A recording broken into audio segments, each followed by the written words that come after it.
Hoje a gente está tendo o prazer de receber a Cláudia Costin, que ela é graduada em Administração Pública pela Fundação Getúlio Vargas, com mestrado em Economia Aplicada à Administração e doutorado em Administração Pública pela mesma instituição. Ela foi diretora sênior para a educação no Banco Mundial de julho de 2014 e de junho de 2016, e trabalha para o Centro de Excelência e Inovação Públicas Educacionais. Além de tudo, né, a gente tem... ela é filha de húngaro e romeno. Ela vai contar um pouquinho da história aqui para a gente. Nosso objetivo aqui é trazer húngaros e descendentes notórios aí que a gente gostaria de escutar em diversos assuntos. Então, Cláudia, é um grande prazer te receber hoje aqui na nossa Casa Húngara Virtual. E, bom, então fique à vontade para você compartilhar seu conteúdo e sua palestra. Muito obrigado. Eu é que agradeço, Pedro. Vejo aqui alguns amigos, eu vi lá de longe o Peter Milko, o Chico Montano, o Jorge Leigman, o Paulo Reimann, que eu não conhecia, passei a conhecer a partir do convite, mas já meio que considero um amigo, virtual, porque ainda não tive a chance de ver. A minha filha eu vi que também está assistindo aqui hoje, a Marina Costin Fuser, e deve ter mais gente. Eu vi uma professora que eu gosto muito, que não é húngara, mas a Andréia, que é muito querida, e deve ter mais gente que eu não enxergo nessa tela. Eu não consigo falar com a Casa Húngara falando direto do tema que eu trouxe para falar, que é o futuro da educação no Brasil. Eu preciso render uma homenagem, já que é uma primeira chance, depois que minha mãe se foi, render uma homenagem à minha mãe. Quem de vocês teve a chance de ler? Eu tenho uma coluna na Folha todas as sextas-feiras. Quem leu, eu acho que o título da coluna era Uma Menina Húngara, porque para mim ficou muito clara a ideia de que minha mãe, que nasceu em Budapeste, não pôde ter uma adolescência e mesmo o final da infância e adolescência em ordem por conta de tudo que se passou em Budapeste em 1944, para deixar uma data bem marcada e não precisar explicar do que se trata em detalhes. Mas eu sou filha de húngara. Minha mãe chegou ao Brasil depois de passar por Portugal e ficar 3 anos lá. Ela saiu de lá em 1944, conseguiram, felizmente, depois de passar por alguns problemas, chegou a usar a estrela de Davi, então conseguiram fugir para Portugal, e Portugal eles estavam com vistos falsos, ainda teve um pouquinho de problema e chegaram ao Brasil. Minha mãe sempre foi uma pessoa muito positiva, não virou ácida, como algumas pessoas que sofreram muito depois ficaram um pouco amargas. Ela não era uma pessoa amarga, era uma pessoa muito positiva. Ela o tempo todo dizia: olhem para as bênçãos que vocês têm, não presta atenção nas coisas ruins, e isso foi muito importante. Mas ela não conseguiu concluir os seus estudos, e vocês vão ver que isso tem a ver com o que eu vou falar, porque quando ela chegou ao Brasil, ela não tinha documentos, e embora ela tivesse passado 3 anos em Portugal, a única escola que acolheu a família, a minha mãe, que era filha única, foi a escola francesa. Então, ela não falava, ela não escrevia português, não conseguia passar num teste para ter acesso ao ginásio, e, portanto, ela acabou não concluindo o antigo ginásio. Mas ela era uma mulher de muita garra, e ela acabou sendo autodidata. Quem a conheceu, ela era doente por matemática, foi autodidata em matemática, que é uma coisa mais rara, e acabou virando da primeira geração de analistas de sistemas que o Brasil teve, sem ter ginásio. e teve uma vida profissional, que era raro no meio em que ela estava, e também uma vida com o meu pai, que era romeno, e não falava português quando a conheceu. Eles viviam num grupo que a língua franca era francês. Então, com isso, eu aprendi português só no jardim de infância. Minha primeira língua não foi nem francês, nem húngaro, nem romeno, foi francês. Mesmo assim, lembro de algumas expressões pequenininhas, quando eu ouvia minha mãe e minha avó falarem, ou por telefone, ou presencialmente, aprendi, não sei se para alguém é uma referência, o Botsi Botsi Torca e músicas desse tipo, que depois eu fui procurar lá no YouTube e achei as musiquinhas e fiquei muito feliz de ter achado, porque foram decisivas quando minha mãe pegou Alzheimer, minha mãe que falava 5 línguas, quando chegou no fim do Alzheimer só falava húngaro. Então tive que usar um pouco do Duolingo para aprender a me comunicar um pouquinho com ela no fim da sua vida. Não conto isso para deixar ninguém triste, nem assim melancólico, mas para dizer que, como eu estou feliz aqui, quem foi a primeira pessoa a me colocar assim, já adulta, em contato com os húngaros foi o Júlio Milko, e então eu peço ao Peter que diga a ele que tenho muitas saudades dele, eu sei que ele ainda está por aí, mas não sei se está com saúde. Indo para frente, eu vou compartilhar minha tela porque eu quero falar para vocês de educação no Brasil. Foi a partir dessa experiência de vida da minha mãe, de não ter concluído o ginásio e ter falado para a gente o tempo todo: a única coisa que ninguém pode roubar de vocês é o que vocês têm na cabeça. Qualquer um que ouviu da sua mãe não é mera coincidência, porque a geração da guerra dizia isso muito para os filhos. Então, estudem, porque isso ninguém pode roubar de vocês. E nessa vibe, como diriam jovens, eu vou começar a compartilhar minha tela e começar a minha apresentação. Deixa eu ver se está aqui, essa.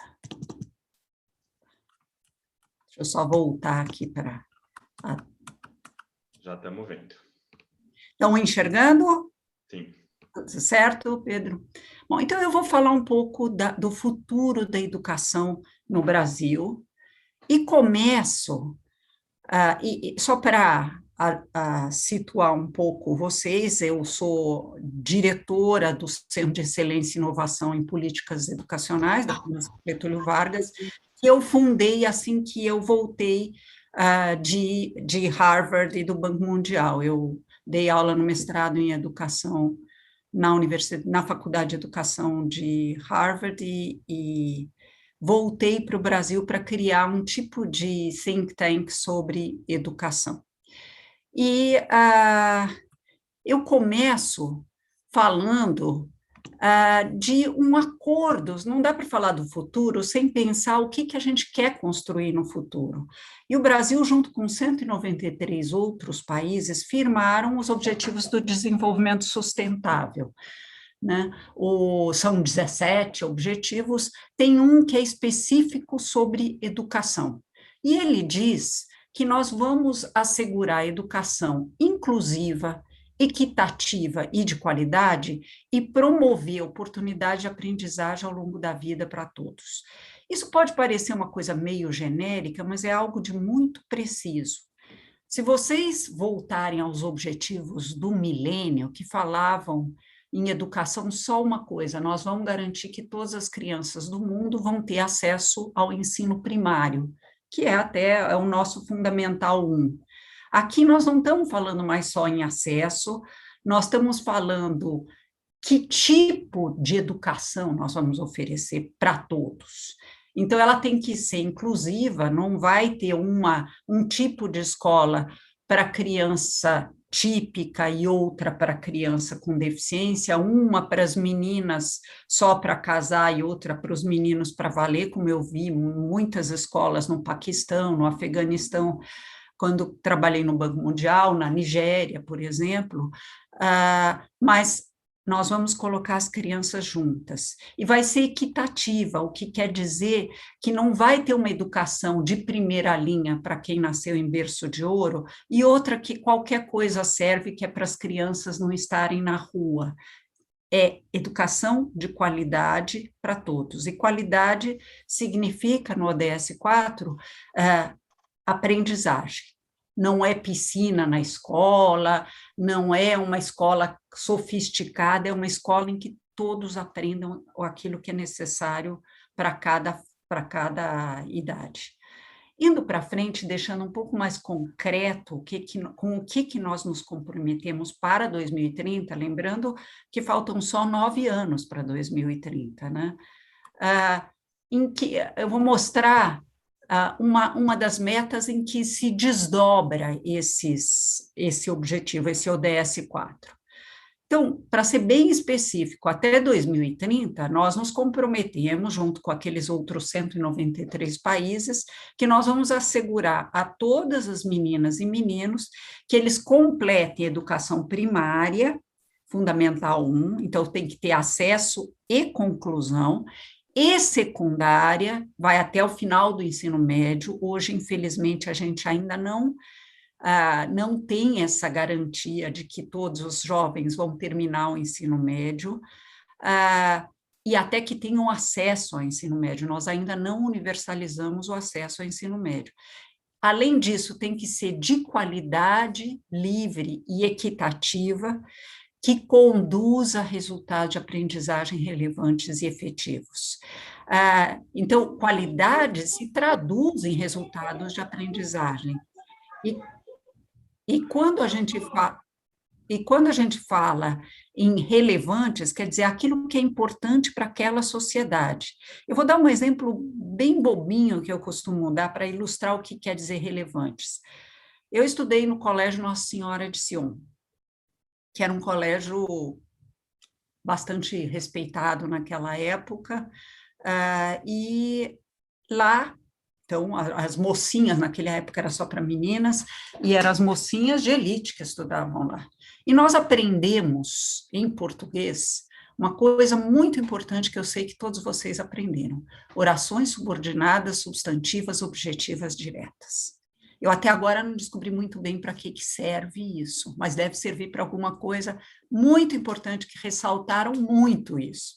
E, no entanto, nesses tempos de Facebook, em que a gente encontra antigas amigas de colégio, eu descobri uma coisa muito triste: a nossa escola não ensinou essas mesmas meninas, que hoje são sexagenárias, a aprender a gostar de ler, a ler por prazer, que é um hábito tão importante para a vida adulta, seja para se informar, seja para fruir do belo, o que de bonito foi escrito pela humanidade e também, particularmente, para o Brasil.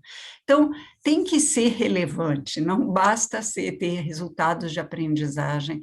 Não quero com isso desqualificar a análise sintática, mas é só para mostrar que podiam ter posto um pouco mais de ênfase nisso. Indo para frente, uma outra meta que me chamou a atenção, que foi firmada, aliás, não é só que me chamou de atenção, como esses ODS foram firmados em setembro de 2015, eu estava no Banco Mundial e o Banco Mundial participou ativamente no delineamento desses ODS, e no caso, na educação. Até 2030, vamos assegurar equidade em termos de renda, de raça, de território e outros, de acesso e permanência, seja na educação técnica e profissional, seja no ensino superior. Então, essa ideia de que ensino superior é só para rico e para os outros o ensino técnico não vai fazer sentido, e também é muito importante você olhar para a questão de etnia, então, diversidade étnica em todas as universidades do mundo tem sido uma preocupação constante. O Brasil também tem olhado para essa questão. Indo para frente.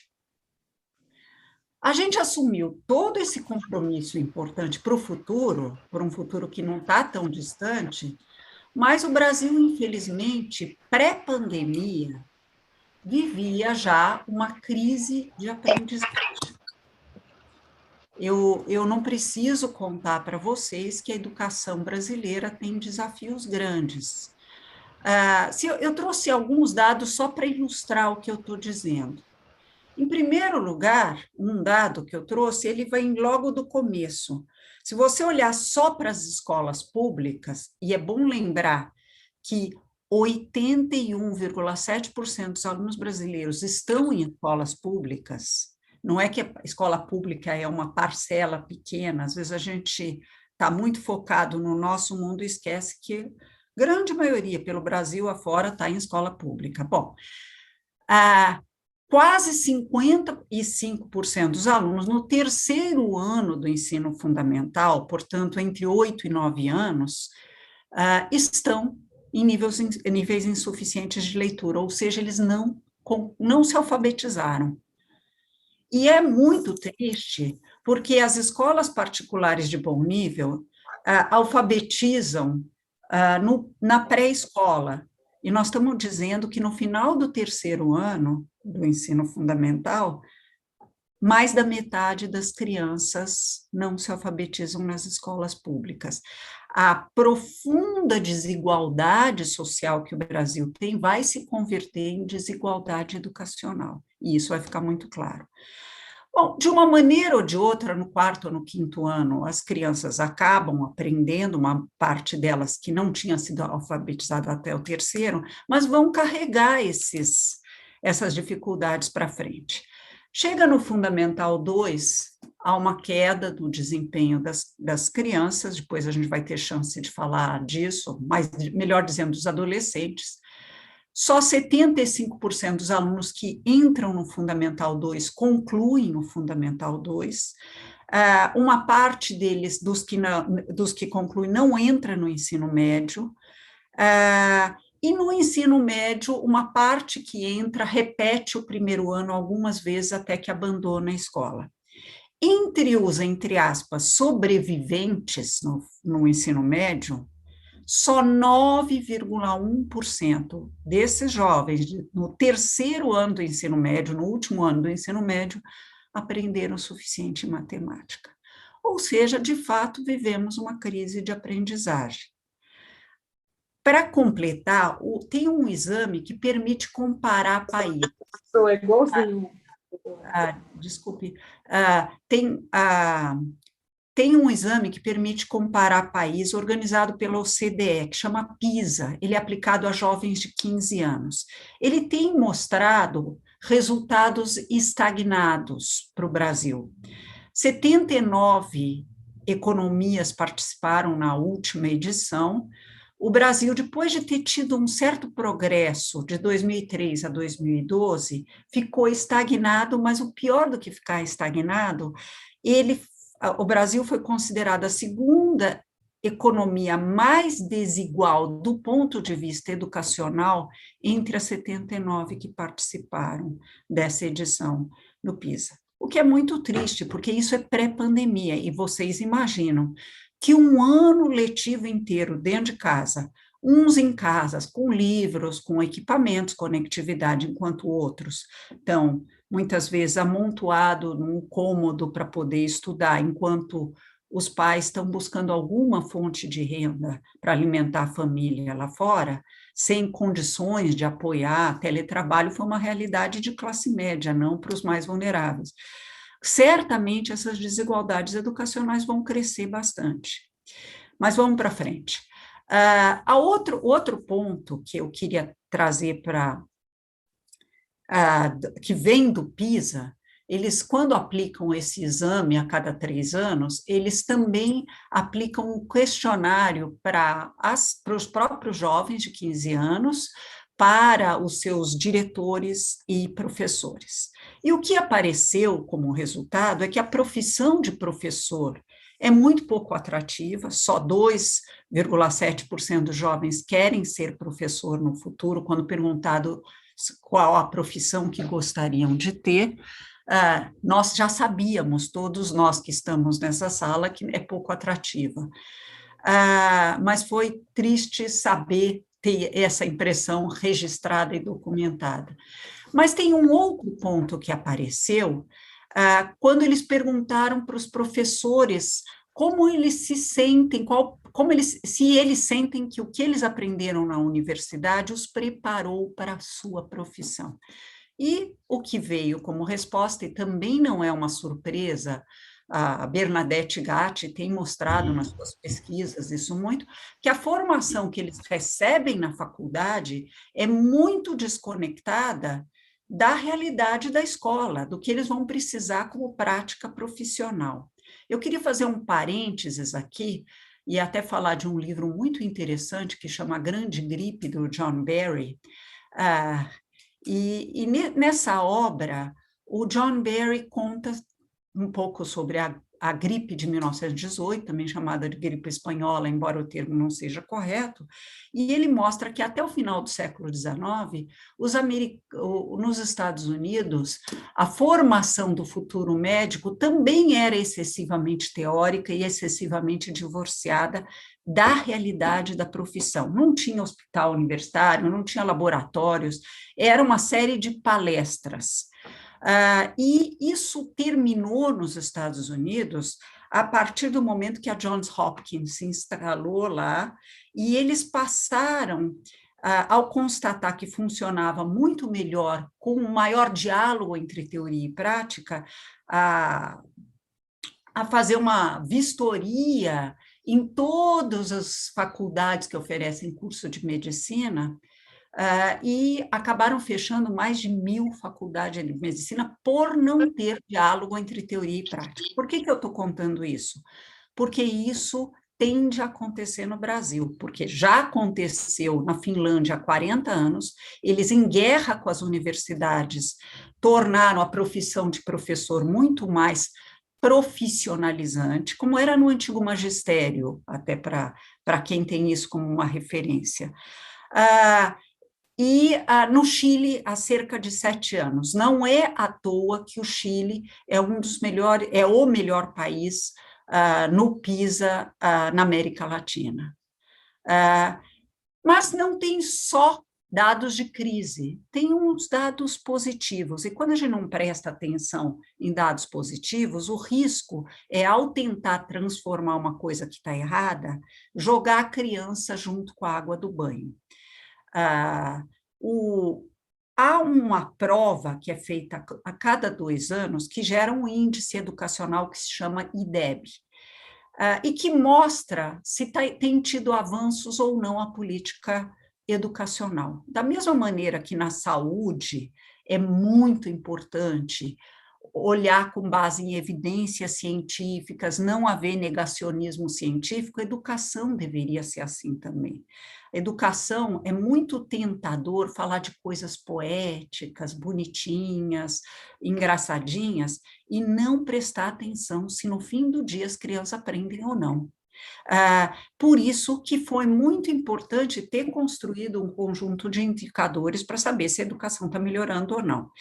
E, curiosamente, desde 2005, a educação no Brasil, em termos de aprendizagem, vem melhorando no Fundamental 1, né, no 5º ano. Tem uma prova que é aplicada no 5º, no 9º e no 3º ano do ensino médio. Então, no 5º ano, a gente vem melhorando. Devagar, mas vem melhorando. No 9º ano, nas 5 últimas edições desse índice, nós melhoramos. Também devagar, mas melhoramos. E no ensino médio, a gente ficou estagnado um tempão sem melhorar. Em 2019, finalmente, nós demos um salto. Agora, cuidado que educação não se refere ao ano em si, se refere a coisas que são feitas no passado e consolidadas ao longo dos anos. Mas houve avanço. Isso quer dizer que estamos bem? Não, não quer dizer que estamos bem. Nós somos a 12ª economia em termos de PIB. Nós não podemos achar que é normal que uma criança não se alfabetize no 3º ano, a gente não pode achar que é normal que só 9,1% aprendam o suficiente em matemática. Nós algo estamos fazendo de certo e precisamos pisar no acelerador em relação às coisas certas e descobrir o que nós não estamos fazendo de certo. Para fazer isso, eu fiz um exercício a partir do IDEB de 2019, que é olhar aqui dentro do Brasil, o que estão fazendo, quem está fazendo certo, o que está fazendo de certo, porque não adianta copiar a Coreia, nós temos uma cultura completamente diferente, mas a gente pode aprender com o que o próprio país já está fazendo. Então, vamos lá. Antes de ir para o último IDEB, eu só queria lembrar 2 dados de contexto que são importantes. Um é que a escolaridade média dos pais influencia a chance de sucesso escolar dos filhos. Parece óbvio, mas tem pesquisa mostrando isso no Brasil. 68% do sucesso escolar de uma criança depende de quantos anos seus pais estudaram. E isso é meio natural. Então, se a gente pegar 1930, só para dizer, 1930, a Argentina já tinha 62% das crianças no ensino primário, o Chile já tinha 73%, o Brasil tinha 21,5%. Quem estava empatado com a gente era a Coreia, tinha 22% no ensino primário.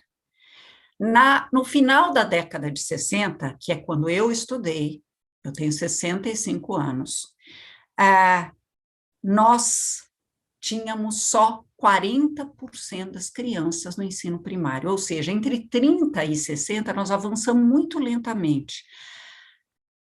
Coreia já tinha universalizado no final da década de 60, Chile já tinha, a América Latina, a grande maioria dos países já tinha universalizado. Nós só fomos universalizar o acesso ao ensino fundamental completo, ou seja, até o 9º ano, na primeira década do século XXI. Mas nós não universalizamos a conclusão. Isso quer dizer que as crianças que passaram por essas provas, seus pais estudaram muito pouco. No ano de 2000, o número de anos médios de escolaridade era 4,9. Hoje são 10 anos. Mas essas crianças têm pais que estudaram muito pouco. Muito bem. Para complicar as coisas, isso já falamos um pouco, o PISA nos mostrou esses 2 dados, que a formação é muito teórica, muito centrada nos pilares da educação dos professores e não na preparação para a mais complexa das profissões. Ser professor, ser um bom professor, os que são professores aqui de criança e adolescente sabem disso, é tão complexo quanto ser médico, mas a universidade não prepara para isso. Indo para frente. Aí eu peguei os resultados do IDEB e olhei para as cidades que têm tido avanços consistentes. Quem tem tido avanços grandes e está em posições boas, o que eles fizeram que eventualmente outros não fizeram? Porque a gente pode aprender com isso. Primeiro, avançaram aqueles que tinham um currículo claro. O Brasil teve muito preconceito com o currículo, dizia que isso ia tirar a autonomia dos professores. Bobagem. Se eu pegar os 40 melhores sistemas educacionais do mundo, pelo ranking do PISA, todos têm currículo nacional, com exceção do Canadá, porque tem currículo provincial, dado o Canadá de herança francesa e o Canadá de herança inglesa. Fundamental definir o que cada criança precisa aprender. Isso sozinho não resolve o problema, mas ajuda. O que mais que esses municípios fizeram? Eu pus aqui a BNCC, a Base Nacional Comum Curricular, que finalmente o que estava estabelecido na Constituição, que é ter um pré-currículo nacional, o Brasil realizou em 2017, entre 2017 e 2018. Outra questão que esses municípios que avançaram fizeram foi monitorar dados de aprendizagem. Afinal, as crianças estão aprendendo ou não estão aprendendo o que é esperado deles? Eu vou falar daqui a pouco de Sobral, mas Sobral é uma cidade pobre, de cerca de 250 mil habitantes, numa região complicada do Ceará, que avançou porque desde lá atrás começou a monitorar dados de aprendizagem. Com isso, eles conseguiram formar melhor os professores naquilo que estava dando errado. Aliás, é como vigilância epidemiológica. Outro ponto importante é focar em aprendizagem.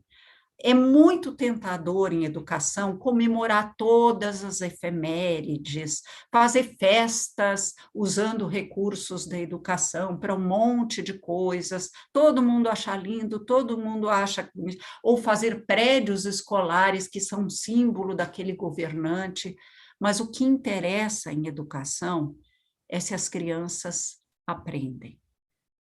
O resto deveria estar a serviço. Não quer dizer que a infraestrutura escolar não é importante. Ela é importante na medida em que permita melhores condições de trabalho para os professores e, portanto, melhor aprendizagem para os alunos. Avançaram também os municípios que fizeram avaliações formativas regulares, ou seja, as antigas provas bimestrais, por exemplo, só que unificadas para a gente saber. Essa escola que está numa favela violenta, eu fui secretária de educação no município do Rio de Janeiro, então nós temos 155 escolas que estavam em favelas conflagradas, sob controle do tráfico das milícias. É muito desafiador ensinar nessas favelas, mas de repente tem uma escola que quando você olha para essas avaliações unificadas, se sai melhor que outra que atende a mesma clientela. O que eles fizeram que os outros não fizeram? Aí a gente pode pesquisar e parear essas duas escolas e uma aprender com a outra. Então, elas ajudam bastante. Ajudam também o professor a identificar quem é a criança que não está aprendendo. E poder agir, não quando chega no fim do ano. Porque tem uma coisa muito cruel, gente. Quando o meu neto, eu tenho 5 netos, quando o meu neto não vai bem na escola, quando meu neto não vai bem, não ia bem na escola, ele, o mais velho já está na faculdade, o que faziam? Contratam um professor particular. E o que fazer com as crianças de meio vulnerável? Ele repete o ano várias vezes, depois larga a escola. Por isso que é tão importante ir monitorando a aprendizagem e dando a chance dessa criança recuperar a aprendizagem na própria escola. E ter material de apoio ao professor de boa qualidade. Eu trago só um caso, uma historinha, de uma cidade mais pobre que Sobral, que fica também no Ceará e que teve o melhor índice do país em educação. E o que eles fizeram? Eles aprenderam com o Sobral, eles ficavam pertinho, foram ver o que os outros fizeram, mas eles fizeram uma coisa a mais. Não é porque a família é simples, é humilde, que eu não vou fazer parceria entre a escola e a família. Então, eles passaram a visitar as famílias, discutir com os pais, com a criança, não interessa se estava... A escola tem mania de procurar os pais só quando dá errado, mas tem que procurar quando dá certo também. E estabelecer um plano de aprendizagem para cada aluno. Eles puderam fazer isso porque é uma cidade muito pequena, então foi muito mais fácil elaborar. Mas eles fizeram monitoramento de dados também e criaram um sistema de recuperação de aprendizagem. Indo para frente, eu vou pular isso, senão eu não falo de tudo que eu gostaria de falar e não dá tempo para perguntas. Eu estava falando de tudo para que o Brasil vive de desafios, mas o futuro vai trazer um desafio muito maior para nós, porque para aqueles de vocês que vêm acompanhando o cenário econômico, nós estamos vivendo, com o advento da inteligência artificial, uma situação que é chamada de Revolução 4.0, ou Quarta Revolução Industrial, ou até o futuro do trabalho. Eu trabalhei na OIT, na Organização Internacional do Trabalho, durante 18 meses, num projeto que era para olhar para essa situação e ver que adequações o mundo tem que fazer frente a isso. E, no caso, eu era a única dos 26 membros lá em Genebra que era da área de educação. E eu estudei muito o que deveria ser feito com a educação para preparar as novas gerações para esse mundo em que cerca de 2 bilhões de postos de trabalho, de acordo com Osborne e o Frey, lá da Universidade de Oxford, estão projetados de estar extintos até 2030. Nós vamos viver, e isso todos os países, mas o Brasil não será uma exceção, uma automação e robotização acelerada que vai extinguir postos de trabalho que, inclusive, demandam formação universitária. É muito importante a gente estar atento ao como formar jovens para uma situação, os que têm filhos ou netos na universidade, em que depois de você se formar numa área, pode ser que 2/3 dos postos de trabalho daquela profissão, ou a profissão inteira, seja extinta e substituída por máquinas. Isso quer dizer que não vai ter trabalho para todos? Não vai ter para todos, mas, independentemente disso, como nas outras revoluções industriais, outros postos de trabalho vão ser criados, só que demandando competências muito mais sofisticadas, como capacidade de fazer análises mais aprofundadas, pensamento sistêmico, pensamento crítico, que não quer dizer decorar a visão de mundo do seu professor e devolver numa prova, quer dizer ser um pensador independente. Então, isso vai ser super importante. Se nós não tivermos boas políticas públicas preparatórias para isso, como diz Yuval Harari, como dizem vários pesquisadores desse fenômeno, vai haver um grande crescimento da desigualdade social, e de crescimento da desigualdade social aumenta a violência, promove uma cidadania frágil, e cidadania frágil é capturada facilmente por populismos de direita ou de esquerda, tanto faz. Sempre ruim, populismos.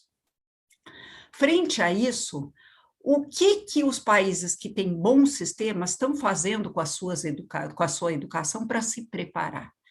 Em primeiro lugar, focando em resolução colaborativa de problemas com criatividade.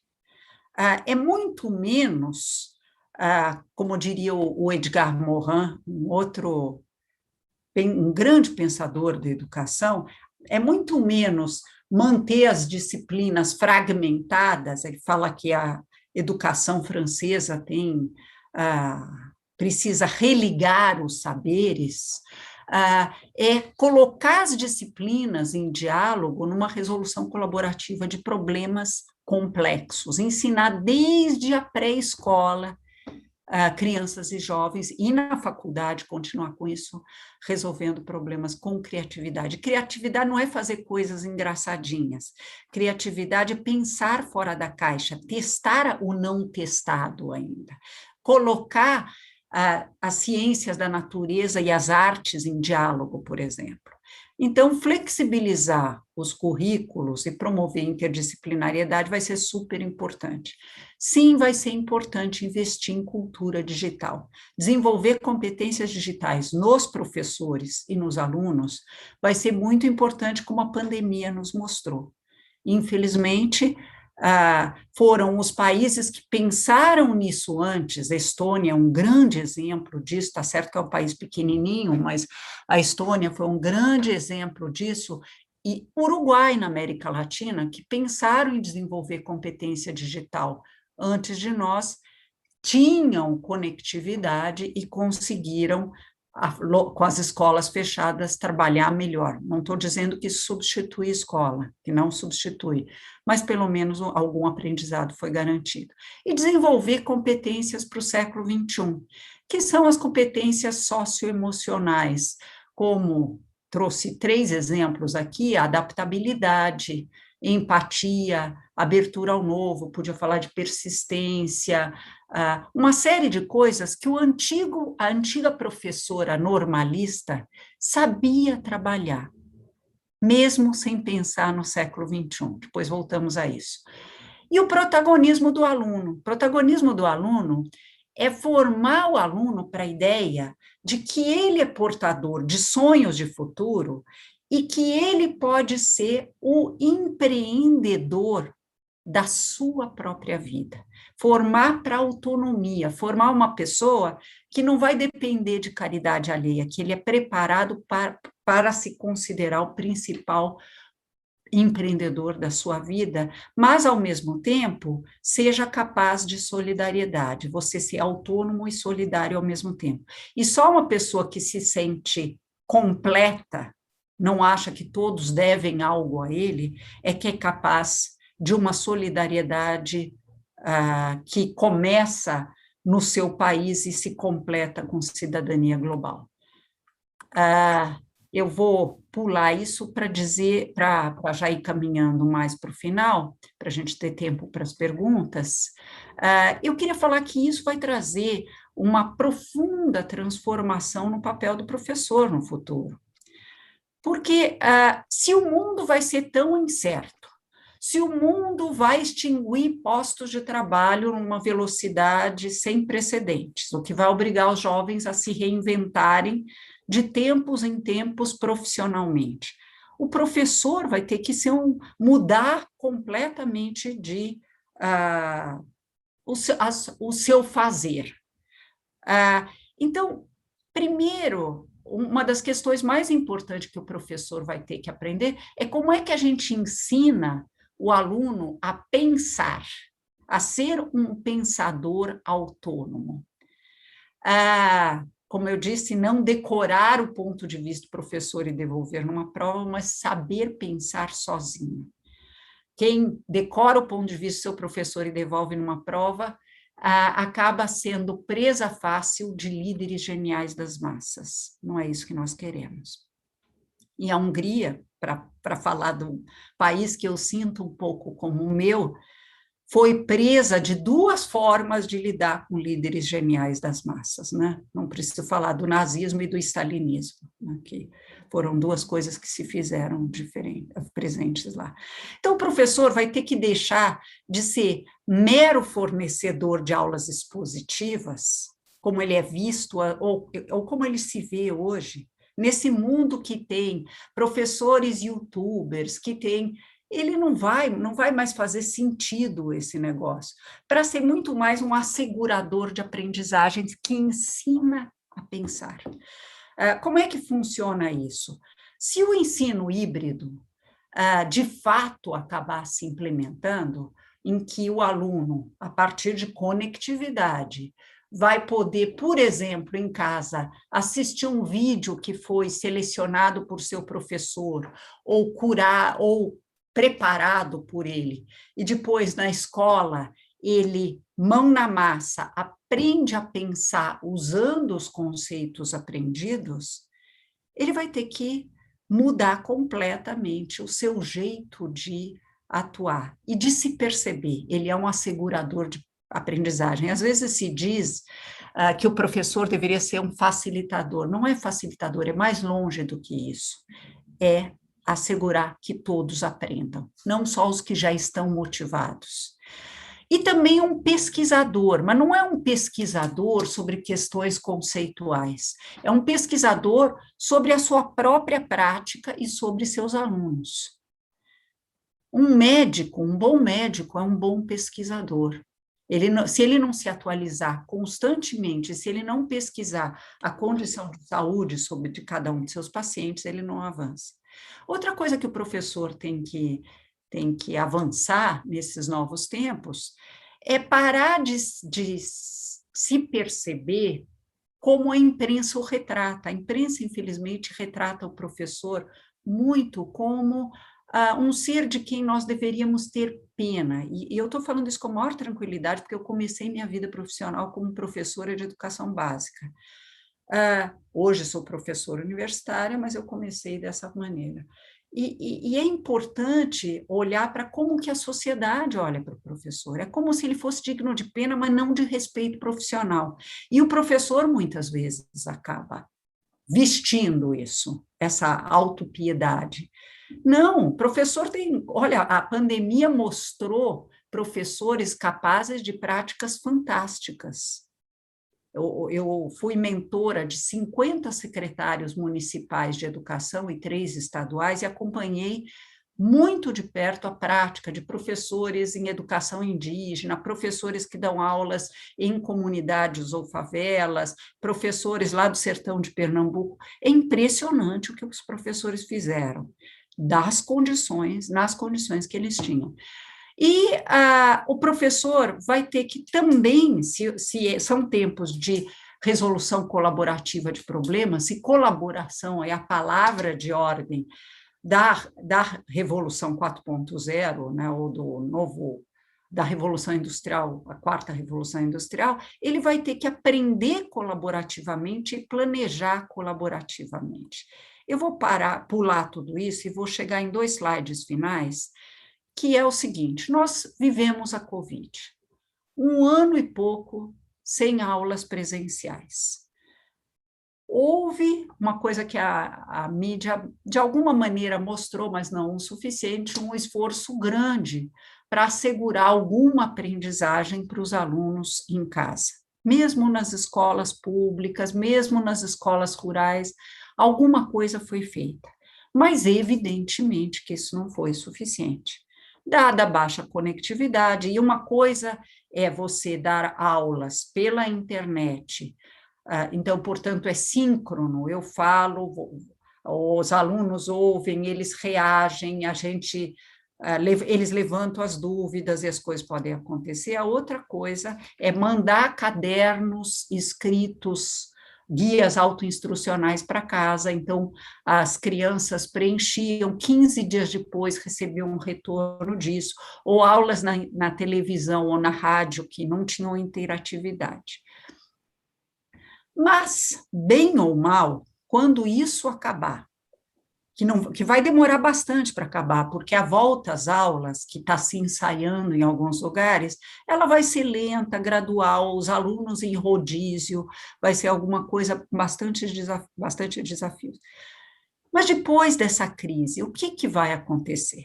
Primeiro, eu queria lembrar que crises são momentos de muito sofrimento na humanidade. Nós vivemos um momento histórico, não tenho a menor dúvida quanto a isso, triste, mas histórico, mas são momentos também de quebra de paradigmas, de aprendizagem intensa.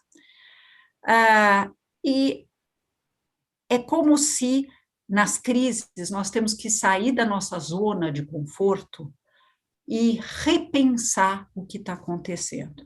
E, de alguma maneira, houve uma brutal inclusão digital, tanto de professores quanto de alunos, durante essa crise. Eu vou dar só um exemplo para ilustrar.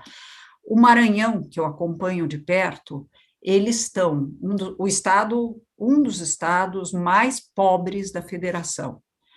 Eles estiveram, durante todo esse tempo de afastamento das aulas presenciais, com 61% dos alunos de ensino médio na plataforma digital, por meio dos seus celulares. Isso não existia antes. Eles deram chip, naturalmente, para os alunos, mas isso vai mudar o jeito de ensinar e de aprender. E essas competências digitais vão acabar entrando na formação de professores. Vai ser muito urgente formar os professores para o outro lado da coisa, que é como é que eu ensino a pensar, como é que eu uso metodologias ativas para que o aluno consiga pensar em time ou autonomamente. E prototipação de soluções, que, para quem entende, é criar espaços makers em que se possa, como está acontecendo em muitas escolas particulares, já em algumas públicas, prototipar soluções, educação mais mão na massa. E, de alguma maneira, com essa crise toda, a conectividade das escolas e até das residências entrou para a agenda do país. E, finalmente, algumas competências foram desenvolvidas entre alunos na pandemia, Porque todos nós aprendemos não as coisas escolares tanto, mas como se adaptar a uma circunstância completamente diferente. Aprendemos a colaborar em família, dividir tarefas, né? E aprendemos também, de alguma maneira, os alunos, e vários pais de alunos me disseram isso, inclusive pais de alunos de escolas públicas, a aprender com mais autonomia. E eu fecho falando da minha utopia. Utopia não quer dizer uma coisa impossível, quer dizer uma coisa que ainda não aconteceu. Qual escola se construir para o futuro? Então, eu vou dizer para vocês que eu sonho com uma escola, e uma escola em que todos aprendam, em que se possa ter excelência com equidade, ou seja, não excelência para quem nasceu em berço de ouro e para os outros qualquer coisa, é excelência para todos. Eu sonho com uma escola em que tanto alunos como professores trabalhem colaborativamente. Uma escola em que o aluno aprenda a se reinventar, o que ele vai precisar para a quarta revolução industrial. Uma escola, e aqui eu roubo a utopia do Edgar Morin, em que os saberes não estejam fragmentados, que a gente possa religar os saberes, que isso é o título de um dos livros do Edgar Morin, publicado inclusive em português. Uma escola que ensine a pensar e a aprender sozinhos, porque nós vamos precisar aprender ao longo da vida. E uma escola que reserve tempo e espaço para formar para a autonomia, o velho sonho da Maria Montessori, do Dewey e do nosso Paulo Freire. Muito obrigada. Muito obrigado, Cláudia.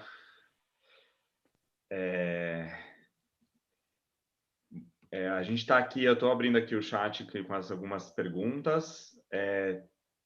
Vamos lá. Tem bastante coisa escrita aqui. Depois, pessoal, se vocês quiserem, levantando as mãos aqui para a gente fazer as perguntas para a Cláudia.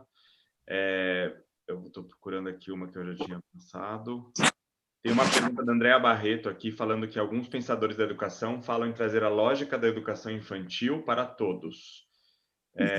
Todos os outros anos de escolaridade. Se você puder falar um pouquinho sobre isso, por favor.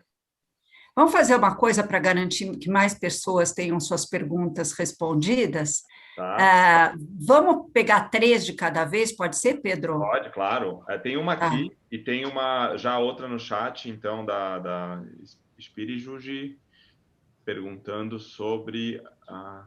Juji, se você puder, eu estou procurando aqui para a gente... Oi, aqui, ó. Peraí, tem alguém com o microfone aberto aqui. Falando um pouco como é que está prevista a formação e atualização didática de professores dentro do planejamento. E aí, Paulo, se você quiser abrir o microfone para fazer a terceira pergunta, depois eu vou nos outros que estão com mão levantada. Fiquem tranquilos. Tá. Não, a minha pergunta, Cláudia, se é uma questão política, a gente sabe que é uma questão política, mas eu gostaria que você discorresse um pouquinho mais sobre isso, e se é uma questão financeira. Se é uma questão financeira, a melhoria da educação, da onde que a gente fundiaria esse dinheiro? De onde é que ele apareceria? E eu, entre parênteses, colocaria se a Petrobras, e se aquilo que a gente fala, que o petróleo é nosso, se isso não poderia ser uma fonte de dinheiro, né? Não estou falando toda a Petrobras, uma parte, financiando a educação pública no Brasil. Era isso. Perfeito. Eu vou responder essas 3, daí a gente vai para as próximas 3, pode ser? Perfeito. Tá. Bom, Andréia, essa ideia de colocar a lógica da educação infantil no resto faz muito mais sentido do que pode parecer. Pode parecer que é uma pergunta, para quem não é da área, meio brincalhona.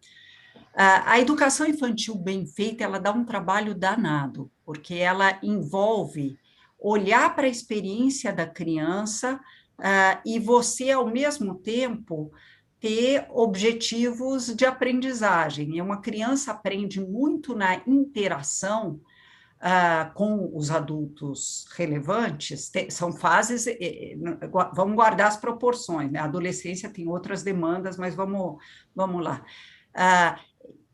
você tem que olhar muito, ela aprende muito pela experiência e pelas interações. No fundo, toda criança e adolescente aprende a partir dessas mesmas coisas.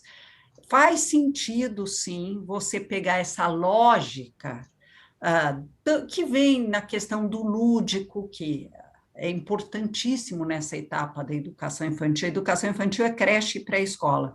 É muito importante nessa etapa da educação infantil que a aprendizagem seja lúdica, mas tem que ter intencionalidade pedagógica. Se a gente trouxer isso e os campos de experiência, definir por campos de experiência a aprendizagem de crianças e jovens, faria sentido, mas nós vamos ter que mudar uma cultura prevalente de formação, anos e anos de outra maneira para que isso aconteça. Juge, se eu entendi direito o nome. O Conselho Nacional de Educação, que é independente do MEC, ele define nacionalmente as grandes diretrizes, e eles definiram que a formação de professores tem que mudar no país. Foi a partir de dezembro de 2019 que eles definiram uma nova base de formação docente, e, portanto, os currículos das universidades têm que mudar, e diretrizes de formação docente. Em resumo, o que eles dizem é que nós temos que colocar teoria e prática em diálogo, que é o que eu falei, que era o ponto que eu falei que não acontecia. É fazer o que já acontece na medicina e nas engenharias, que é olhar com muito mais atenção para o caráter profissionalizante do curso. No Brasil, nós temos preconceito com o caráter profissionalizante, como se fosse errado ter um caráter profissionalizante. E como é que você prepara uma profissão tão complexa como essa, se eu não olhar para o que é necessário para ser professor? Quando você se forma em física e faz uma licenciatura de 6 meses, com história da educação, filosofia da educação, sociologia da educação, isso não te forma para a profissão de professor de física. Você é um físico que teve um banhozinho pedagógico. Ser professor é complexo, repito. Então, de fato, vai ter que mudar, e já os primeiros passos nessa direção foram dados. Também, antes disso, foi criada a questão da residência pedagógica, muito incipiente, mas foi criado. Eu acho que, de novo, eu digo, nós já fizemos algumas coisas certas no Brasil, só que com a velocidade errada. Paulo, a questão política e financeira. Eu sou apaixonada por políticas públicas. Eu acho que, se a gente quer fugir dos populismos, nós temos que olhar para as políticas públicas. É importante a qualidade das políticas públicas, e isso, em vez de fazer guerras ideológicas para um lado ou para o outro lado, a gente tem que pensar o que funciona em saúde, o que funciona em infraestrutura, o que funciona em educação. E hoje já há um acúmulo de pesquisas que mostram isso. Então, dentro das políticas públicas em educação, você tem que estabelecer o que é prioridade. E estabelecer não 100 e tantas prioridades, mas um número pequeno de prioridades e com sequenciamento no processo de construção disso. E, com isso, a gente pode construir um processo de transformação da educação do Brasil. Tem demandas financeiras? Tem. Educação de qualidade custa caro, eu sinto informar. E não é verdade que o Brasil gasta demais em educação. Se você olhar para o gasto em percentual do PIB, parece enorme, 6,1% do PIB é gasto com a educação. É mais do que o CDE. Mas se eu pegar só o gasto em educação básica, que quer dizer da educação infantil até o 3º ano do ensino médio, nós gastamos metade, um pouco menos da metade do que a OCDE gasta em educação básica. Daí porque eu disse que estabelecer prioridades é importante. E, além disso, o salário do professor, mesmo o salário ajustado para o poder de compra, ele é menos da metade também do que a média da OCDE. Por isso que a atratividade, não é só por isso, mas a atratividade da carreira dialoga com essa questão. A questão da Petrobras, Paulo, a Petrobras investe em projetinhos de educação. Não é que ela gaste pouco com responsabilidade social corporativa, ela gasta alguma coisa. Agora, eles, antes da troca, dessa última troca de presidente, quando era o Roberto Castelo Branco, que era o presidente, eles definiram que iam investir em educação infantil nas cidades em que eles têm planta ou operação. Que eu acho uma boa ideia. Eu acho que toda empresa onde tem planta deveria fazer alguma coisa, e aqui aproveito para fazer uma homenagem ao Júlio Milco, que fez um trabalho educacional e cultural muito legal em Sorocaba, se eu não estou enganada. E a Petrobras mais ainda, porque é a maior empresa nacional. Eu acho que ela deveria, sim, e nós deveríamos manter um financiamento para a educação básica importante para transformar a qualidade e gerenciar direito o gasto, porque às vezes as pessoas acham que é ou gerencia direito ou aumenta o volume de recursos. Os que defendem gerencia direito falam, já tem dinheiro demais. Não tem dinheiro demais, mas merece, quando vier aportes adicionais, todo esse dinheiro deveria ser mais bem gerenciado. E por que não tem dinheiro demais? Porque o nosso problema é que nós temos um número enorme de professores, porque ainda não vivemos a transição demográfica que a Europa como um todo já viveu. Então, ainda temos muitos professores. Pagamos mal a eles, mas temos muitos professores. E isso, 90% do recurso acaba indo para professores em muitos estados e municípios. A média é 80%, mais ou menos. 3 próximas. Vamos lá. Verônica, por favor, se puder fazer sua pergunta. Oi, Cláudia. É um prazer te ver. Eu conheci a Cláudia, tive o privilégio de conhecer a Cláudia aqui em Dubai, num evento de educação do Prêmio dos Professores. Sou filha de húngaros também, fico bem feliz de vê-la, de poder estar vendo você aqui, fico muito feliz. E, Cláudia, eu tenho uma pergunta, né? Acho que assim, relacionada à educação. Eu sou psicóloga de formação e super fã de Paulo Freire, e eu vejo esse cenário que vem acontecendo, né, essa divisão, né, que nós estamos acompanhando aí, e eu vejo, né, infelizmente eu vejo um cenário muito caótico, onde assim, os professores também estão passando por problemas, onde, né, eles não estão tendo a liberdade de ensinar, estão tendo, né, a gente está tendo um impacto aí, eu diria um retrocesso. Qual a tua opinião em relação a essa questão? Você acha que isso também, com tudo isso que vem acontecendo, essa força para baixo, eu sinto que né, as coisas estão ruindo literalmente no Brasil. Qual é a tua opinião em relação a essa gestão? Se tem, por outro lado, se você visualiza algum trabalho desse governo para tentar ajudar, em outro lado, porque a gente acaba vendo só algumas coisas, né, que a gente acaba tomando partido. Mas você vê nesse cenário algo positivo para a educação? Ok, próxima, vamos pegar 3. Aí, Gusti, por favor. Olá, Cláudia. Estou aqui usando o iPad da minha mãe, então aparece Cristina. Estava assistindo com ela junto. Você chama, desculpe, eu não peguei teu nome. Fala de novo. Gustavo. Gustavo? Tá, ok, fala. A minha pergunta seria em relação à sua opinião sobre a atuação do terceiro setor na educação.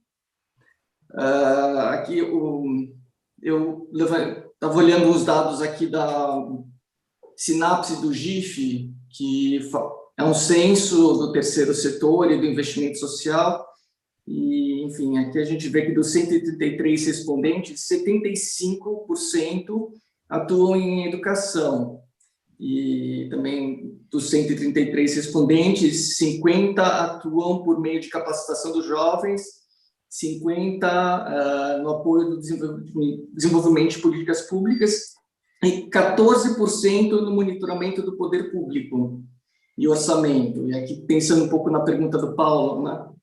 Se você acha que talvez tem gente demais querendo desenvolver projetos em educação e gente de menos monitorando o que o governo faz, ou se você acha que essa proporção de atuação aqui é alinhada com as necessidades do país. Obrigado. Nada. Falta mais uma. Mais uma. Mário, você quer fazer sua pergunta? A gente está passando por um período onde muita gente está passando fome. E tem, ao mesmo tempo, o sisteminha da Embrapa e tem o sistema de hortas comunitárias e verticais urbanas. Como é que a gente faz para a andragogia, para ensinar essas pessoas que hoje precisam se adaptar e elas já passaram de idade escolar, a resolver esses problemas de alimentação que é urgente? Ou seja, eu acho que a gente está muito fechado à educação infantil dentro das quatro paredes e não da adaptabilidade da sociedade para as necessidades atuais. Perfeito. Vou tentar responder as 3 perguntas, que são as 3 bastante... daria para fazer uma palestra para cada uma. Então, vamos lá. Verônica, que bom que você também é filha de húngaros. Eu conheci várias Verônicas húngaras. Acho que é um nome muito querido na Hungria.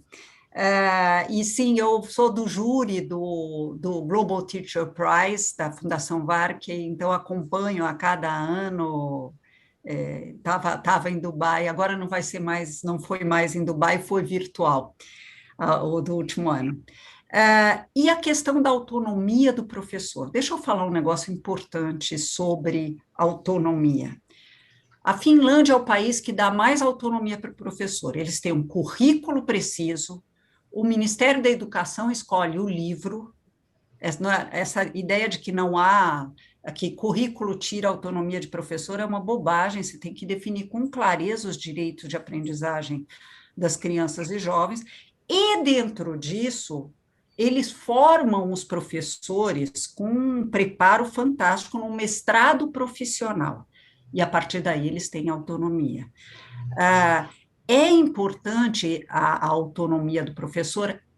Não na definição do que deve ser, de que habilidades eu tenho que desenvolver nos jovens, mas no como que eu faço isso.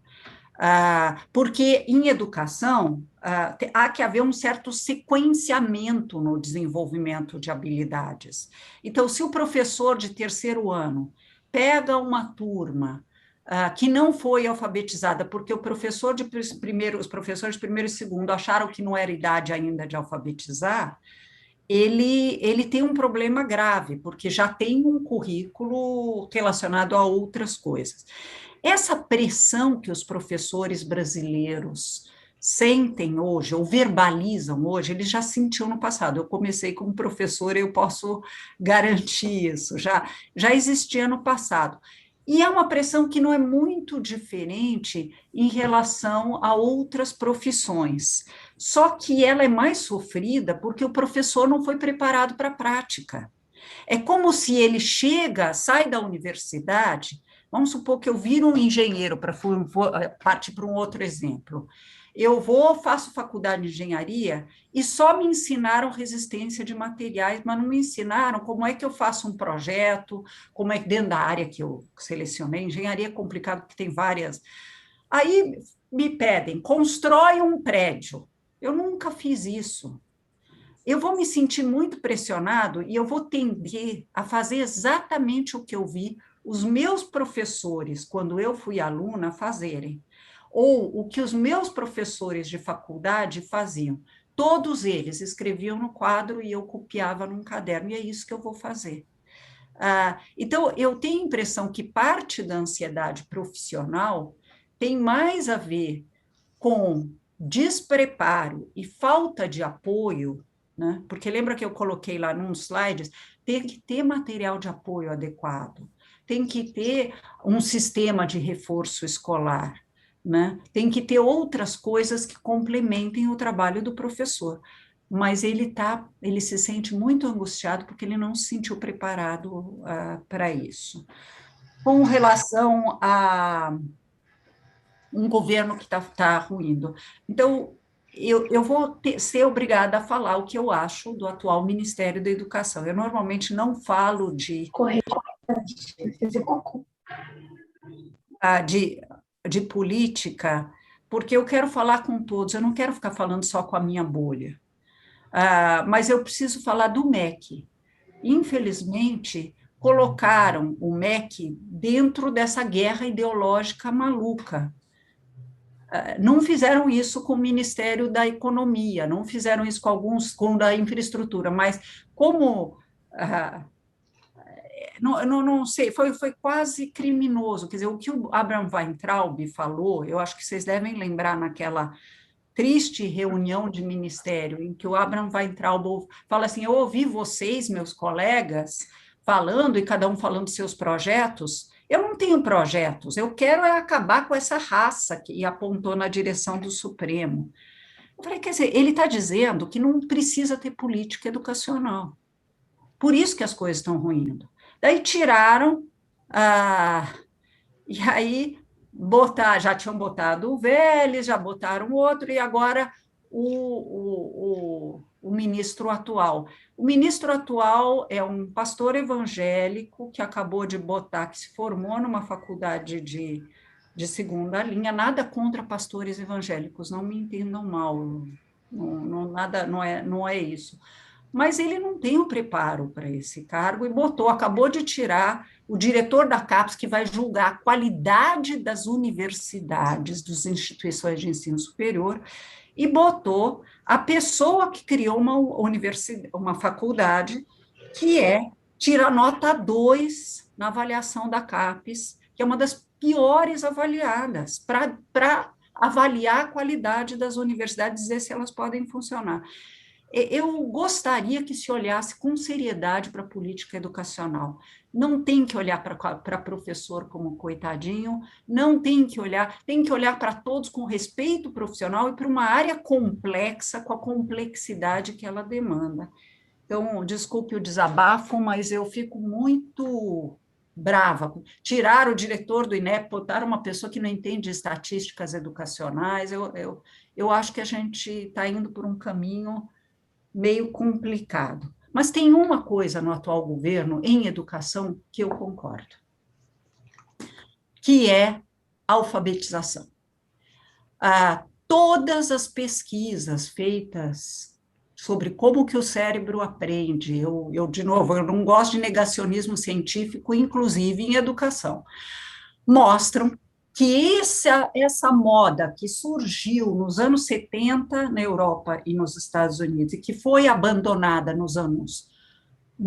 na segunda metade dos anos 90, que foi o uso do construtivismo dentro da alfabetização mecanicamente, que não dá certo.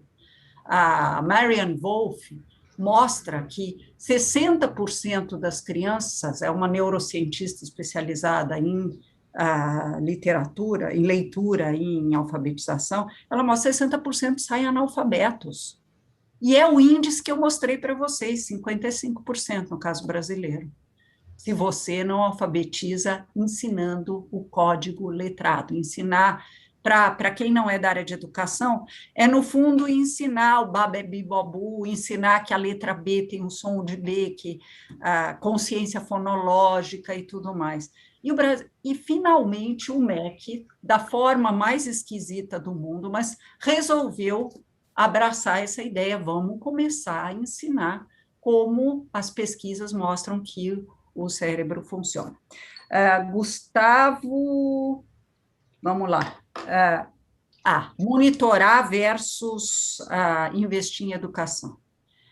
Eu adoraria concordar com você, mas eu vou ter que falar que se não fosse o terceiro setor com iniciativas educacionais, a gente estava, desculpe a palavra feia, ferrado. Porque na falta de uma política educacional sólida, se não fosse a Fundação Lehman, se não fosse o Instituto Ayrton Senna, se não fosse o Instituto Unibanco, estarem ajudando os secretários estaduais de educação e municipais a traduzir a Base Nacional Comum Curricular em currículos, se não fosse todo o esforço que foi feito para o processo de ensino continuar, nós estaríamos frente à guerra ideológica sem fazer nada em educação, e ajudou bastante. Agora, eu acho que é papel da sociedade monitorar o desempenho de governo, sim. Você tem bons governos funcionando onde você tem uma cidadania ativa cobrando. Mas também nos países que têm bons sistemas educacionais, a sociedade civil se mete em educação, tenta ajudar as escolas, muita doação para a escola, muita... A gente tem um certo preconceito com isso, mas isso existe em todos os países que têm bons sistemas educacionais. Nós sentimos que a escola é pública, não é estatal, e faz sentido isso, ela é de todos. Mário, a questão da andragogia. Mário, eu gostei que você fez essa pergunta, porque eu sou do Instituto para Aprendizagem para a Vida Toda, chama Lifelong Learning, da Unesco, que trata exatamente de aprendizagem de adultos. E eu acho que nós temos que prestar cada vez mais atenção nisso, porque se você lembrar bem o que eu falei do ODS 4, aquele comecinho, quando eu falei dos Objetivos de Desenvolvimento Sustentável, tem uma segunda parte que fala formar para aprendizagem ao longo da vida. Ou seja, nós temos que garantir que que os adultos continuam aprendendo, seja por educação de adultos, e que a gente pode reinventar e fazer muito melhor aqueles adultos que abandonaram a escola, seja os jovens que estão perdendo esses postos de trabalho e que vão ter que se reinventar profissionalmente. Com relação especificamente à alimentação, sim, a Embrapa pode nos ajudar nesse processo, e os vários institutos, os nutricionistas, de como que a gente pode lidar com essa crise aguda que nós estamos. Nós estamos com mais da metade da população com insegurança alimentar, passando fome. Então, educar para se alimentar e descobrir novas formas de lidar com isso, e de lidar com uma agricultura que avançou muito nos últimos anos, desde o começo do século XXI, com essa questão da agricultura familiar. Nós tivemos alguns avanços importantes, mas essa crise tornou tudo mais complicado. Cláudia, temos tempo para mais 3? Temos, estou à disposição. Eu vou pedir, o senhor Jorge estava com a mão levantada, eu só vou fazer 2 perguntas que eu peguei aqui no chat, uma do Thomas Milko, falando se você teria alguma orientação para uma pequena prefeitura do interior do Nordeste, onde o prefeito pode acessar informações, ajuda de ONGs para melhorar a infraestrutura das escolas e capacitação de professores. Essa é do Thomas. A segunda, o Peter Kaufmann perguntou que escola em São Paulo consegue trazer uma interligação entre as matérias. E eu queria perguntar se o senhor Jorge vai acertar, tá aí para fazer a pergunta dele, que estava pedindo. Posso fazer? Por favor. Pode, por favor. Bom, é uma análise fantástica que a Cláudia está fazendo, profunda e rica. Eu queria fazer referência ao primeiro slide, onde Cláudia indica que a educação primária e secundária em 2030 deveria ter para todos, deveria ter direito para todas as pessoas. Logo na primeira slide, acho que é o primeiro item. E nesse mesmo slide tinha que para a escola, para a educação superior, deveria ser de qualidade e gratuita. Então, a minha pergunta, depois da análise que a Cláudia fez, o que deve ser feito? Qual é o plano? Se eu chegasse perto da Cláudia e dizer, Cláudia, faz um plano para próximos 2 a 5 anos. Aliás, esse é o problema hoje nos outros ministérios, inclusive no Ministério da Saúde, que não tinha plano. O que deveria ser feito concreto, passo por passo, para alcançar essa situação? Perfeito. Antes de começar, deixa eu só corrigir. O que diz o slide, não é a minha meta, é o que está lá num dos das metas em que se desdobra o ODS 4, é gratuita ou a preços acessíveis. Sim. Sim, não é só gratuita. Bom, vamos lá, eu vou responder uma por uma. Thomas, mais um Milko, esse eu ainda não localizei, eu conheço o Marcelo Milko, o Júlio Milko e o Peter Milko, mas prazer em saber que tem mais um Milko. Um município do interior, ou um município pobre do interior, o que eu diria para o prefeito dessa cidade, se para investir na infraestrutura das escolas ou em outras coisas?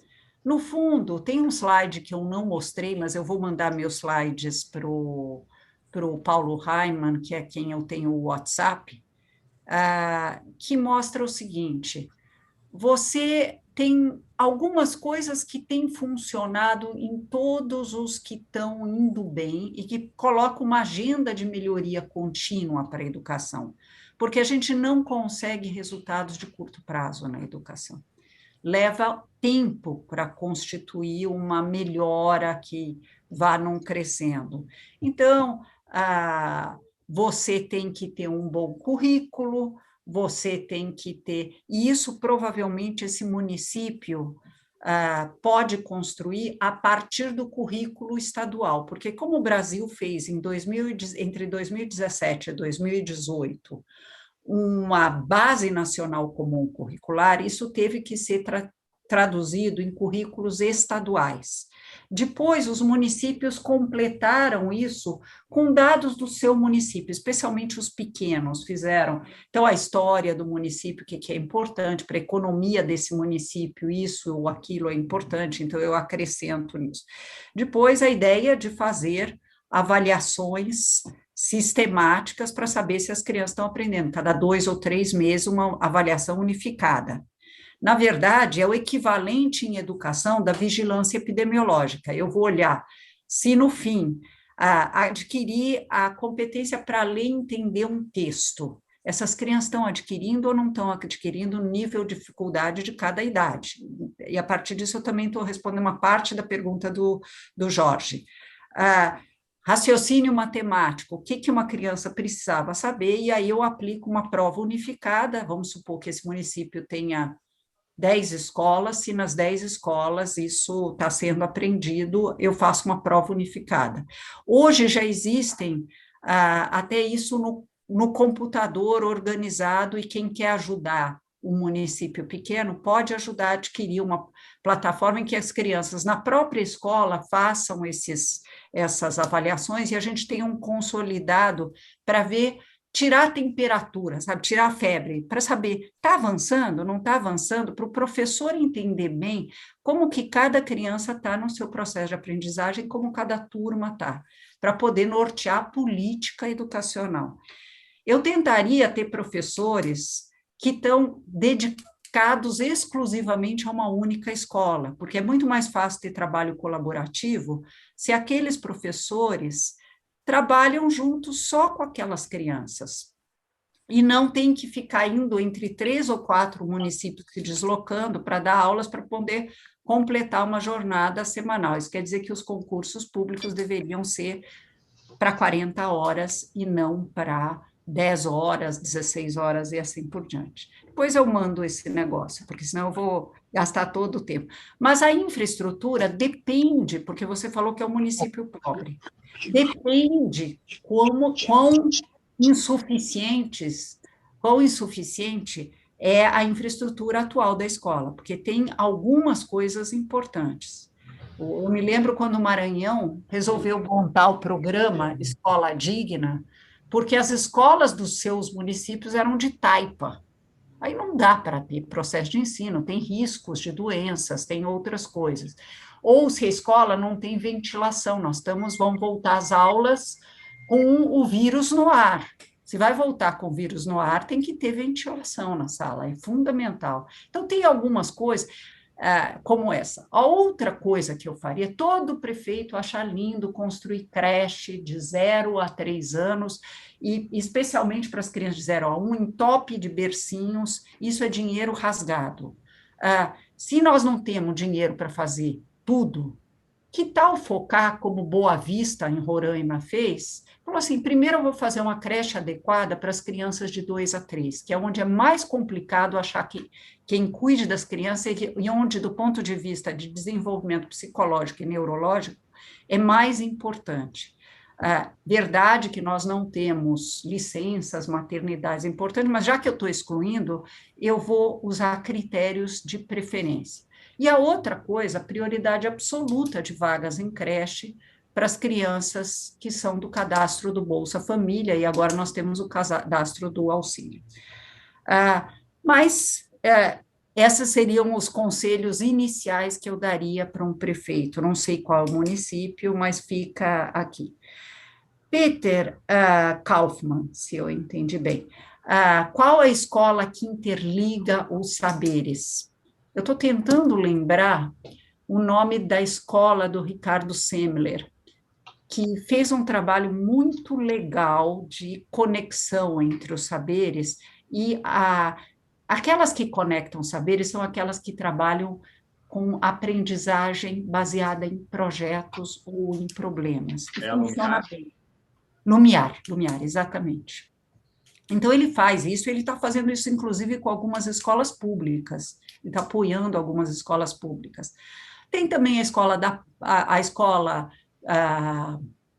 meu Alzheimer ataca de vez em quando, mas é uma escola no Butantã, que é uma escola pública, e que se inspira na Escola da Ponte, em Portugal, que também faz uma abordagem desse tipo.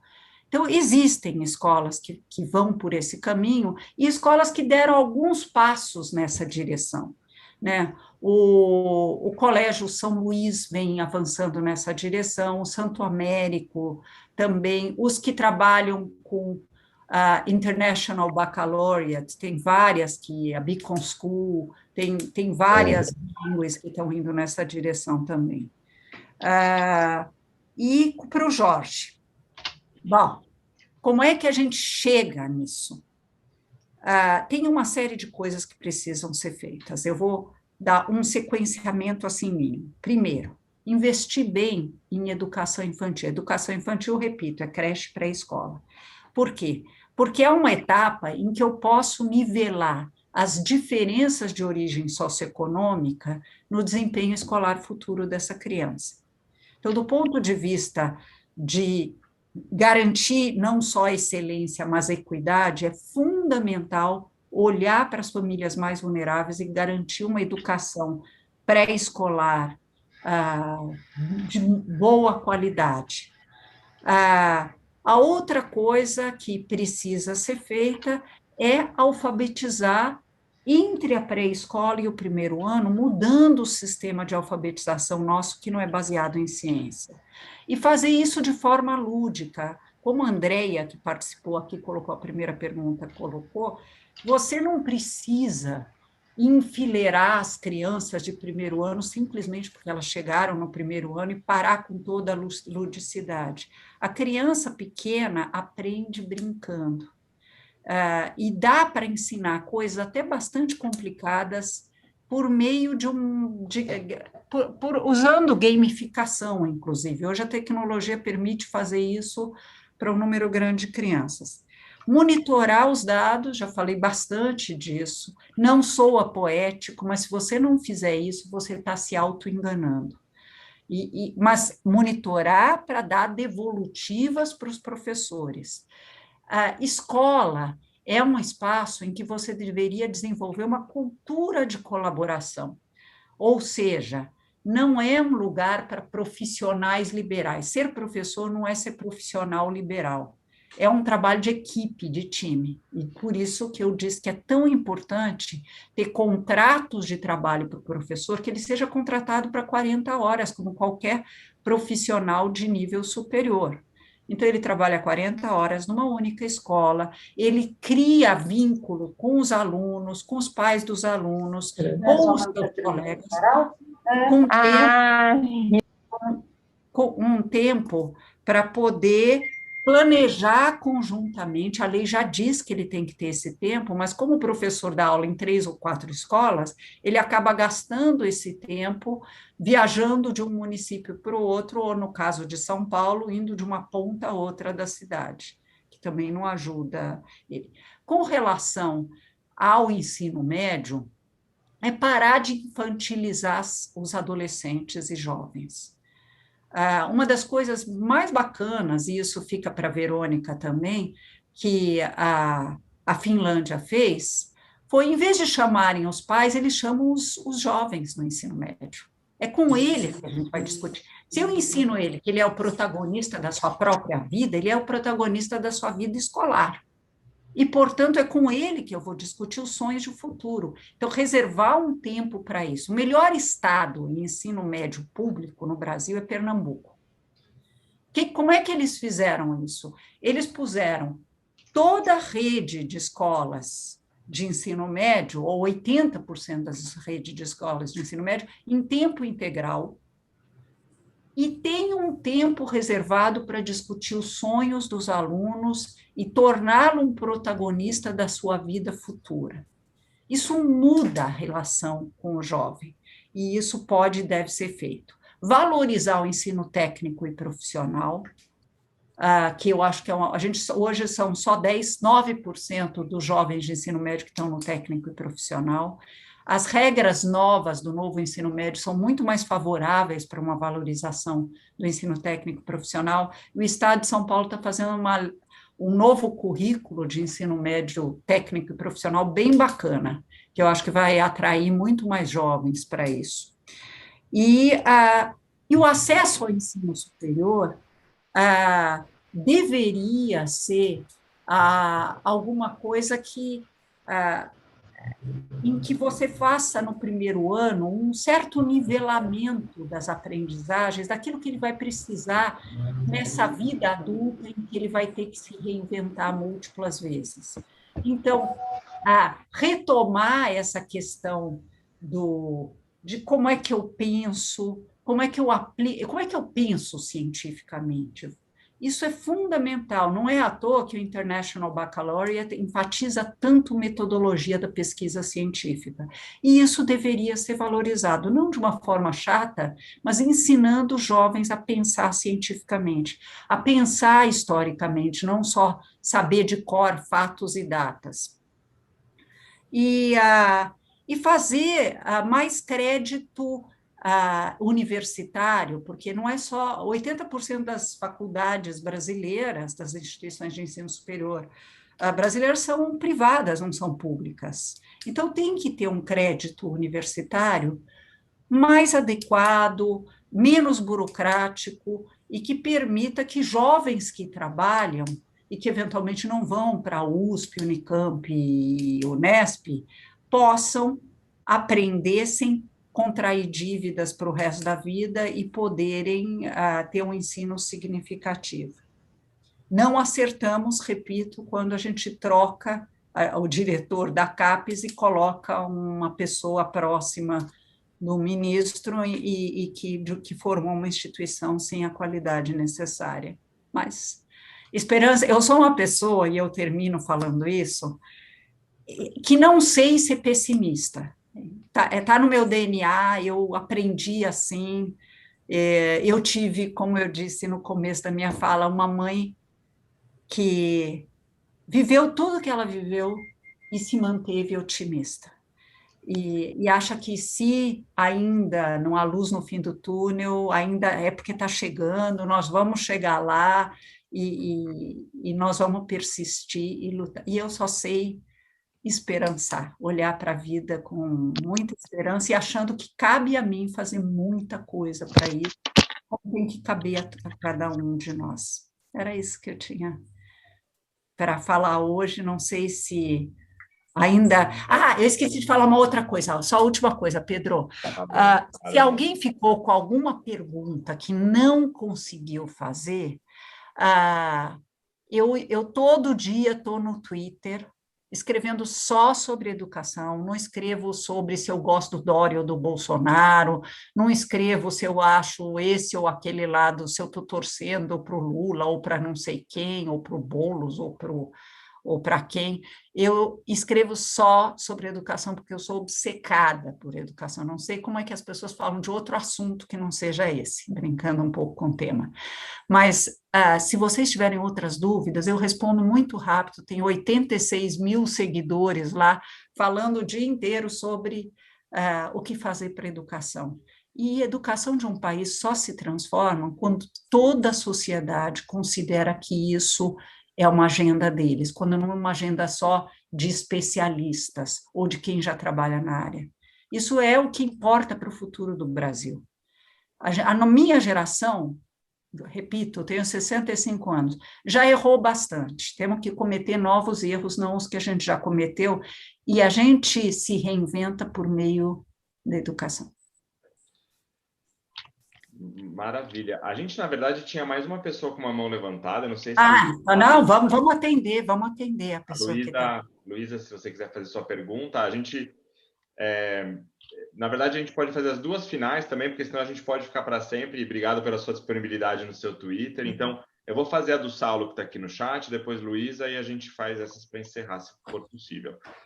A do Saulo, que está aqui no chat, você poderia falar rapidamente da sua experiência com projetos na República Dominicana e com a Fundação do Catar? Em que pontos os desafios dominicanos se assemelham aos do Brasil, hoje ou no passado?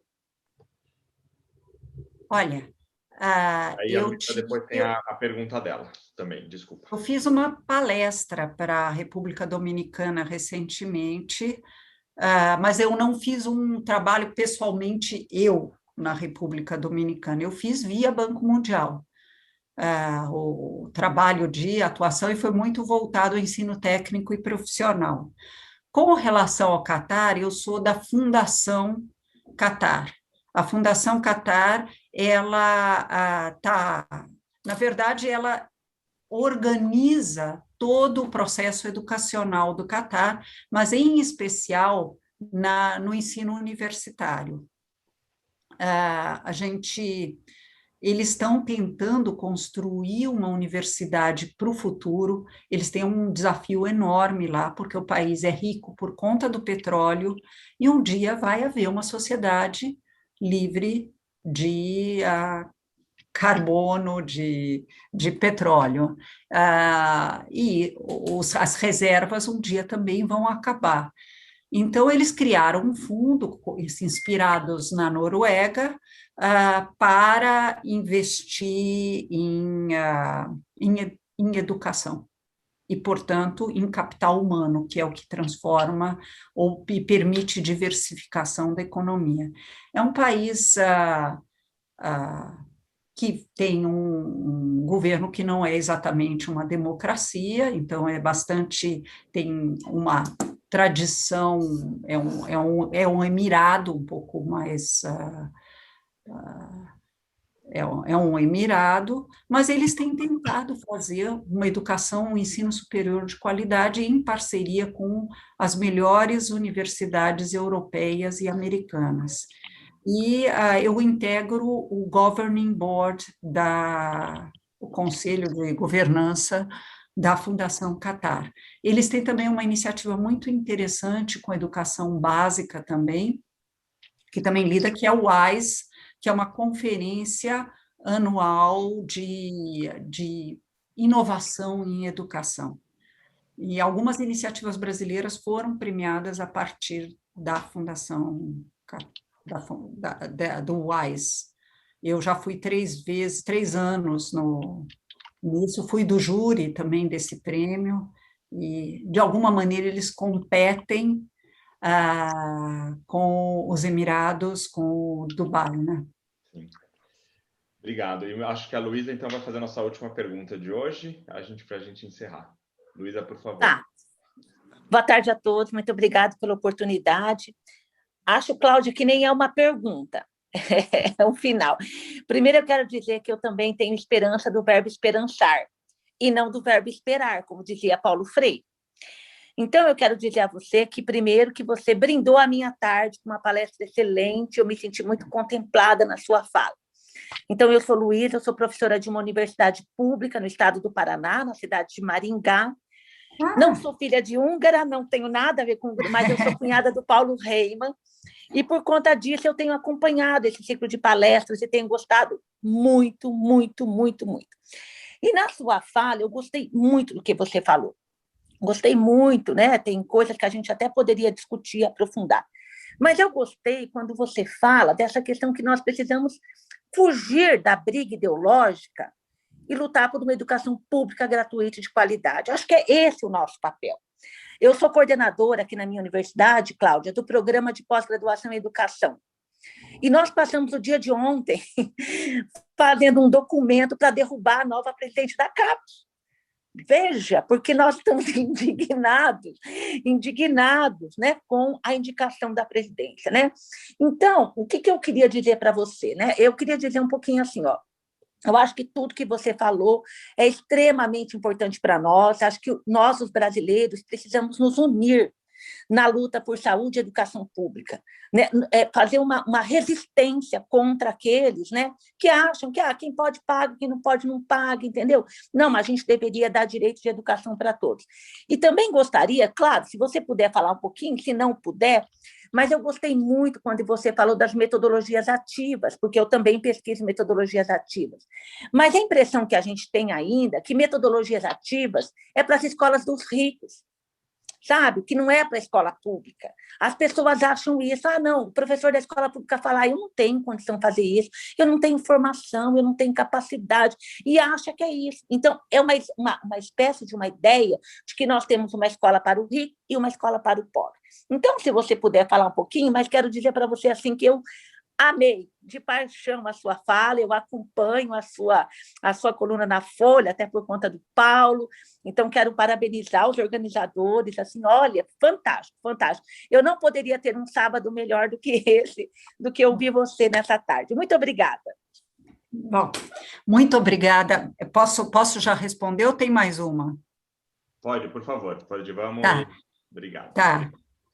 Então, Luísa, obrigada pelos gentis elogios, muito, muito bom. Eu estive em Maringá logo antes da pandemia, mas foi assim, o penúltimo lugar que eu fui antes do isolamento foi Maringá. Já estavam falando da pandemia e tinha, quando eu estava lá,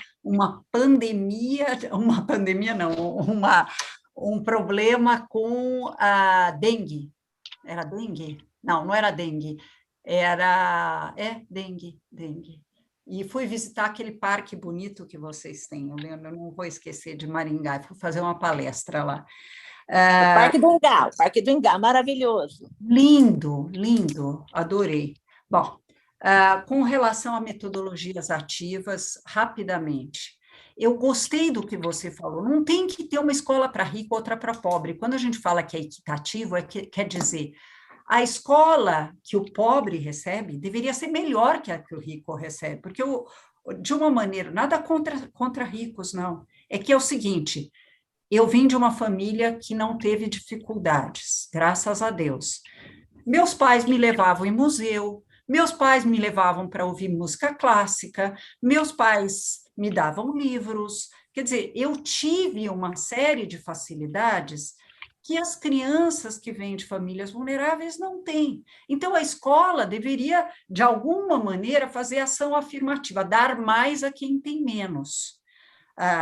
É como se fosse uma discriminação do bem, fazer mais coisas para crianças que, como, por exemplo, eu tinha, quando eu estava no município do Rio de Janeiro, 16 escolas dentro do Complexo da Maré, em que as facções lutavam o tempo inteiro entre elas, e as aulas eram interrompidas. Essas crianças tinham muito pouca coisa para poder aprender.